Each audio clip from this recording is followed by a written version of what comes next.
عنهما.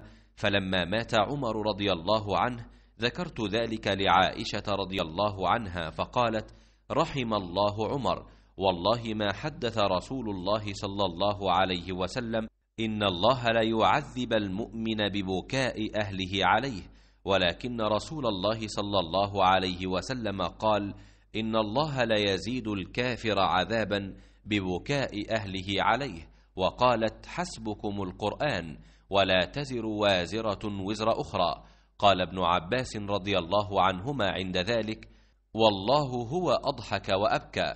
قال ابن أبي مليكة: والله ما قال ابن عمر رضي الله عنهما शैआ। इब्ने अब्बास रदी अल्लाह अन्हु ने फरमाया कि जब उमर रदी अल्लाह अन्हु का इंतकाल हो गया तो मैंने इस हदीस का जिक्र आयशा रदी अल्लाह अन्हा से किया। उन्होंने फरमाया कि रहमत उमर पर हो, बखुदा रसूल अल्लाह सल्लल्लाहु अलैहि वसल्लम ने ये नहीं फरमाया है कि अल्लाह मोमिन पर उसके घर वालों के रोने की वजह से अजाब करेगा, बल्कि हज़रत सल्लल्लाहु अलैहि वसल्लम ने यूँ फरमाया कि अल्लाह ताला काफिर का अजाब उसके घर वालों के रोने की वजह से और ज़्यादा कर देता है।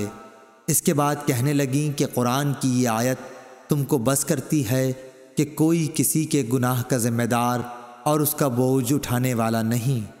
इस पर इब्ने अब्बास रदी अल्लाह अन्हु ने उस वक्त यानी उम्मे अबान के जनाजे में सूरह नजम की ये आयत पढ़ी, और अल्लाह ही हंसाता है और वही रुलाता है। इब्ने अबी मलीका ने कहा कि खुदा की कसम, इब्ने अब्बास की ये तकरीर सुनकर इब्ने उमर रज़ियल्लाहु अन्हु ने कुछ जवाब नहीं दिया।